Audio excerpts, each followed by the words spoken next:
नमस्कार guys, bullish bull master में आपका स्वागत है। Good morning. बात करेंगे निफ्टी बैंक निफ्टी की। मार्केट गैप अप ओपन हो रहा है, गैप डाउन होगा। मिड कैप निफ्टी की एक्सपायरी और बैंक एक्स की एक्सपायरी है। साथ ही डीआई एफआई डाटा की बात करेंगे, ग्लोबल मार्केट की बात करेंगे कि मार्केट कहां पे ओपन हो सकता है और मार्केट पे कौन से लेवल्स को, जब 9 बजे मार्केट में जब मार्केट ओपन होगा तो हमें कौन से लेवल्स पे ध्यान रखना है, निफ्टी का, बैंक निफ्टी का। बट अब आप लोग सभी लोगों का निफ्टी फेवरेट होना चाहिए। 20 नवंबर के बाद में सिर्फ वीकली एक्सपायरी होगी तो सिर्फ निफ्टी की होने वाली है, साथ ही साथ सेंसेक्स की होने वाली है। मतलब थर्सडे एंड फ्राइडे आपका एक फेवरेट डे बनने वाला है 20 नवंबर के बाद। 20 नवंबर तक जो है वही चलेगा, उसके बाद में बैंक निफ्टी की एक्सपायरी बंद हो जाएगी, फिर Nifty, mid cap Nifty, bank X, इन सब की बंद हो जाएगी। इस चीज को ध्यान में रखिएगा। तो निफ्टी के लेवल्स को ध्यान से समझना गाइस। गुड मूड है आपका। पिछले 3 दिन से आप बहुत सारे वीडियोस देखे होंगे बहुत सारे लोगों के, लेकिन 8 बजे मैं वीडियो इसलिए अपलोड करता हूं क्योंकि मॉर्निंग का एक फ्रेश मूड होता है, किसी को ऑफिस निकलना है, कोई फुल डे ट्रेडर होता है, उन सब के लिए लेवल्स माइंड में फिट होते हैं। अभी मैं आपको जो भी चीजें समझाऊंगा वो सीधा माइंड में फिट होगी, तो ध्यान से वीडियो देखना। वीडियो को लाइक कर देना। टेलीग्राम अगर आपने ज्वाइन नहीं किया तो इसे भैया सब्सक्राइब कर देना। यहाँ पे आपको फुल डे डिटेल्स मिलती है, एवरी डे यहाँ पे अपडेट्स मिलती है। डिस्क्रिप्शन में जो लिंक है वहीं से आप ज्वाइन कर सकते हो। चैनल को सब्सक्राइब कर देना। 50,000 सब्सक्राइबर होते ही आपको लिए लेके आने वाला गिव अवे, जिसके अच्छे कमेंट्स होंगे उन सबको गिव अवे मिलेगा। इस चीज को ध्यान में रखिएगा।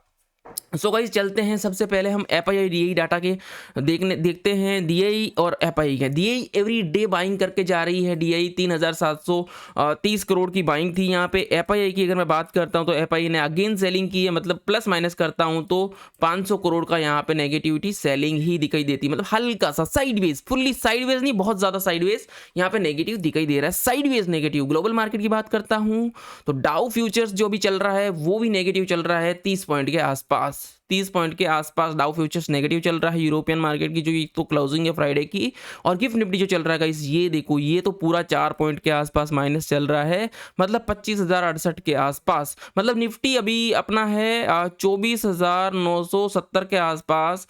या तो निफ्टी गैप अप ओपन हो, मतलब 25,000 के आसपास ओपन हो, या फिर ये ओपनिंग के टाइम ये नीचे आए, तो दोनों में से एक चीज करनी होती है, क्योंकि निफ्टी और गिफ्ट निफ्टी को दोनों को साथ साथ चलना जरूरी होता है गाइस। ओके, इस चीज को ध्यान में रखिएगा। बात करते हैं सबसे पहले हम निफ्टी के लेवल्स की। तो गाइस निफ्टी ना, अपने को कब ट्रेड करना है, मार्केट कहाँ पे ओपन हो रहा है, मार्केट आज मार्केट एक फुल साइडवेज ओपन हो रहा है, फुल्ली साइडवेज ओपन हो रहा है, इस चीज को ध्यान रखिएगा। लेकिन हमें ट्रेड कहाँ करना है, लेवल्स को माइंड में फिट करके रखिएगा। सबसे इंपॉर्टेंट जो बात है गाइस, यहाँ पे पावरफुल सेलर्स बैठे हैं। जो लाल वाला जो एक लाइनें दिख रही है, ये वाला बॉक्स, ये जो लंबा वाला बॉक्स दिख रहा है रेक्टेंगल वाला, यहाँ पे फुल्ली सेलर्स यहाँ पे एक्टिव बैठे हैं कि मार्केट को आएगा और गिराने की कोशिश करेंगे। लेकिन यहाँ से अगर ऊपर चला गया, इस लेवल से ऊपर चला गया, तो बायर्स एक्टिव हो जाएंगे, बायर्स एक्टिव हो जाएंगे। तो ध्यान से इस लेवल्स को समझना। तो सबसे पहले बात करेंगे निफ्टी के, एक पॉइंट में 25,000 का लेवल को मार्क करके रखिएगा कि 25,000 तक चले तो हमें कुछ नहीं करना। लेकिन 25,040 को क्रॉस कर जाता रीटेस्ट लेके, तो हमें एक अपसाइड के लिए गुड मूवमेंट देखने को मिल सकता है। एक अच्छे टारगेट्स के लिए जो टारगेट आपको मिलने वाला है 25,100 प्लस 25,125 के आसपास, 25,125 के आसपास आपको अपसाइड के लिए मूवमेंट मिलने वाला है। अभी उसके बारे में बात करेंगे। अगर अपसाइड के लिए एक्टिव हुआ तो ये रहा आपका, अगर मार्केट में अपसाइड का मूवमेंट मिलता है तो ये आपको अपसाइड का टारगेट मिलेगा। और अगला जो टारगेट है गाइस वो है 25,200, एंड साथ ही साथ बात करेंगे 200 ईएमए की। यहाँ पे 200 ईएमए का टारगेट मान सकते हैं। तो यहाँ पे मार्केट कहीं से भी रिवर्सल हो सकता है। अगर यहाँ से रीटेस्ट लेके ऊपर भागेगा तो एक गुड मूवमेंट अपसाइड के लिए भी मिलेगा। बट याद रखिएगा, अभी हमने अपसाइड के लिए लेवल्स निकाले कि अगर 25,040 के ऊपर होता है तो ये करना है, अदरवाइज कुछ नहीं करना अपसाइड के लिए। समझ में आया? अब बात करते हैं डाउन साइड के लिए। डाउन साइड के लिए आपके सामने मार्केट ने 940 का लेवल तोड़ा, 900 अपना 25,000 का भी लेवल तोड़ दिया।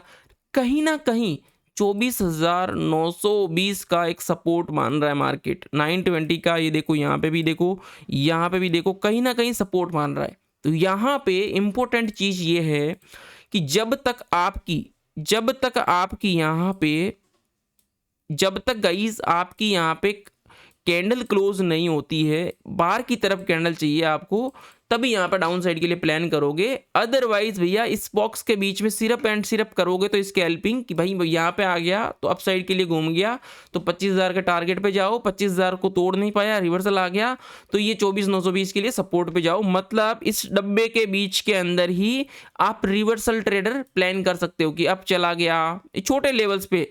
ब्रेकआउट कब होगा, ब्रेकडाउन और यहां से ब्रेकडाउन ब्रेकआउट, ये यहां पे लेवल्स एक्टिव होंगे, इसके बीच में ओनली रिवर्सल प्लान करना है। और बढ़िया मतलब मार्केट रॉकेट बन गया तो यहां से भी रिवर्सल के चांसेस रहते हैं, इस चीज को ध्यान रखिएगा।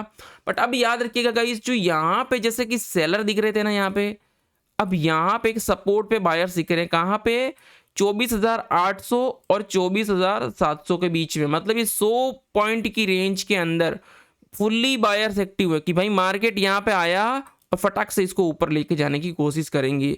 जब तक ये 24,700 का लेवल नहीं टूटेगा, कुछ लोग ऐसे होते हैं वो सीधा क्या करते हैं 24,200 की पुट लेके बैठ जाते हैं, 24,000 की पुट लेके बैठ जाते हैं। भाई आप लोगों को बताना चाहता हूँ, जब तक ये लेवल टूटता नहीं है ना तो आप लॉन्ग प्लान ना करिएगा। लॉन्ग प्लान करोगे तो फिर वो जीरो ही होना है, तो जीरो से अच्छा है लॉन्ग प्लान ही ना करें। कुछ मतलब एक होता है ना श्योर, एक होता है 50-50 श्योर, लेकिन यहाँ पे तो भैया 100% रिस्क है। जब 100% रिस्क है, कुछ बन ही नहीं रहा है तो मतलब नहीं है गाइस कि मार्केट ने मेरा यहाँ से क्रॉस कर दिया तो मैं सी साइड प्लान कर सकता हूँ। भाई यहीं पे है और मैं कॉल लेके बैठ गया तो वो बेवकूफ़ी होती है। तो मार्केट आपका फुल्ली साइडवेज ओपन हो रहा है, ठीक है ना, इस रेंज के बाहर निकलेगा तो ही हमें अप साइड और डाउन साइड के लिए प्लान करना है। और मैं लेवल्स आप लोगों के लिए मार्क करके रख देता हूँ। ओके गाइस, इस चीज़ को ध्यान में रखिएगा, ठीक है। ये है अपने अप साइड के लिए लेवल्स, ये रे। इस तरह से अगर कैंडल बाहर की तरफ जाएगी तो हमें अप साइड के लिए प्लान करना है निफ्टी के लिए। अगर इस तरह से डाउन साइड आया तो हमें डाउन साइड के लिए प्लान करना है। इसके बीच में नो ट्रेडिंग जोन, कुछ भी चाहे कुछ भी, ट्रेंड लाइन बन रही है, बहुत सारी चीज़ें आपके लिए बन रही है, लेकिन जब तक अगर ये रेंज से बाहर नहीं निकलेगा हमें कुछ भी प्लान नहीं करना है। अप साइड के लिए 200 EMA दिख रहा है और RSI यहाँ पे अभी फुल्ली साइडवेज चल रहा है गाइस, फुल्ली साइडवे चल रहा है। तो RSI अगर 60 के अबव अगर आया तो थोड़ा सा और अपने को अप साइड के लिए मूवमेंट मिल सकता है। RSI अपने को इस तरह से चाहिए, इस तरह से, जैसे यहाँ पे मार्केट रॉकेट बनाना तो अपने को यहाँ पे RSI भी इस तरह से चाहिए, इस चीज़ को ध्यान में रखिएगा। अब बात करते हैं भैया बैंक निफ्टी की। अब सीधा बात करते हैं बैंक निफ्टी की।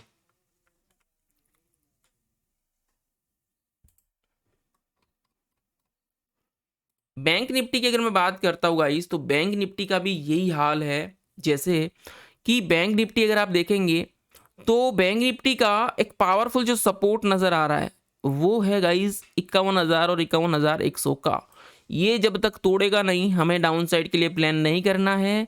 और 51,280, 51,300 बुलिश कैंडल क्लोज होगी तो ही हमें अप साइड के लिए प्लान करना है। जैसे यहाँ पे ये बुलिश कैंडल क्लोज हुई ना, देखो रीटेस्ट लेके मार्केट कंटिन्यू भागा है, तो हमें यहाँ पे इस तरह से अगर कुछ मूवमेंट मिल जाता है तो गुड मूवमेंट होगा, जो कि टारगेट को हमें 200 EMA तक जाने से कोई रोक नहीं पाएगा। और 200 छोड़ो, 51,380, 51,300, 580, 530, 540, यहाँ पे एक पावरफुल इस रेंज तक आपको एक मूवमेंट देखने को मिलेगा, इस चीज़ को ध्यान में रखिएगा। 51,500 और 51,650 के बीच में, इसके बीच में थोड़ा रिवर्सल होने की कोशिश करेगा मार्केट। बात करते हैं कि अगर सपोर्ट टूट गया तो भैया क्या होगा, कमज़ोर हो गया कि भाई अब बैंकें कमज़ोर हो गई, बहुत कुछ ऐसा कुछ हो गया, तो हमें क्या करना है। 51,000 का लेवल टूटेगा तो सीधा 50,800 पे मार्केट सपोर्ट लेने की कोशिश करेगा। ये सपोर्ट टूट गया तो फिर ये मार्केट फिर से अपना यहाँ पे गिर जाएगा 50,500 और 50,360 के आसपास, इस चीज़ को ध्यान में रखिएगा। 50,360 ये दो टारगेट्स अपने डाउन साइड के लिए, ये दो टारगेट अप साइड के लिए। अगर ये लेवल तोड़ेंगे, क्योंकि मैं टेलीग्राम पे अपडेट तो आपको देता ही रहूँगा अगर कुछ भी चेंजेज हुआ तो। फिर निफ्टी का भी यही सेम सिनेरियो गाइस, ध्यान रखिएगा। फिर निफ्टी का भी जैसा बैंक निफ्टी है। बात करेंगे मिड कैप निफ्टी की। मिड कैप निफ्टी थोड़ा बुलिश बनने की कोशिश कर रहा है, ये बोल रहा है भाई मैं तो गैप अप होऊंगा। अगर सारा मार्केट गैप डाउन हुआ तो हो सकता है, लेकिन मिड कैप निफ्टी की यहाँ पे ना थोड़ी सेलिंग आ रही है। देखो ये बॉक्स जो है ना, ये थोड़ा ये थोड़ा सेलिंग प्रेशर है यहाँ पे। अगर इसके ऊपर होता तो हम बोल देते गैप अप हो रहा है, इसके नीचे होता तो हम बोल देते गैप डाउन हो रहा है, बट ये साइडवेज वाली फीलिंग में आ चुका है मार्केट। तो इस चीज़ को ध्यान में रखिएगा। बात करेंगे इस बैंकेक्स की भी एक्सपायरी है यहाँ पे, जैसा कि अभी आपको बताया था। बैंक निफ्टी में यहाँ पे पावरफुल बायर्स बैठे थे, तो बैंकेक्स में भी सेम सिनेरियो है। जैसा बैंक निफ्टी वैसा फिन निफ्टी वैसा ही आपका बैंकेक्स, इस चीज़ को ध्यान में रखिएगा, ठीक है ना। वैसे इन तीनों से भी कोई काम नहीं है क्योंकि तीनों ही हट रहे हैं, ठीक है ना गाइस। अब बात करते हैं एचडीएफसी बैंक की। एचडीएफसी बैंक यहाँ पे फुल्ली साइडवेज है। आईसीसी बैंक यहाँ पे नेगेटिव है गाइस। अगर ये बड़ा गैप डाउन होता तो बैंक निफ्टी को गिरा सकता है, कोशिश कर सकता है गिराने की। और साथ ही साथ बात करेंगे गाइस क्रूड ऑयल की। क्रूड ऑयल यहाँ पे एक फुल्ली पावरफुल रेजिस्टेंस पे बैठा है। अगर ये रेजिस्टेंस तोड़ता है तो ये अपने अपसाइड प्लान करेंगे, अदरवाइज रिवर्सल के लिए 200 ईएमए का पहला सपोर्ट रहेगा। 200 ईएमए तोड़ने के बाद अगले टारगेट्स पे जाएंगे, जो कि एक बड़ा मूवमेंट, पहला, सेकेंड और यहाँ पे थर्ड, फोर्थ, ये आपको एक डाउन साइड के लिए गुड मूवमेंट देखने को मिल सकता है। अब साथ ही साथ बात करूंगा क्रिप्टो और फॉरेक्स की। बिटकॉइन की बात करता हूं तो कहीं बिटकॉइन का भी एक पावरफुल सपोर्ट और रेजिस्टेंस के बीच घूम रहा है, और गोल्ड अपने टारगेट्स के करीब पहुंचने की कोशिश कर रहा है। 200 ईएमए का इसका नेक्स्ट टारगेट है। Okay guys, thank you. मिलते हैं लाइव स्ट्रीम 9 बजे, कोई भी मिस मत करना।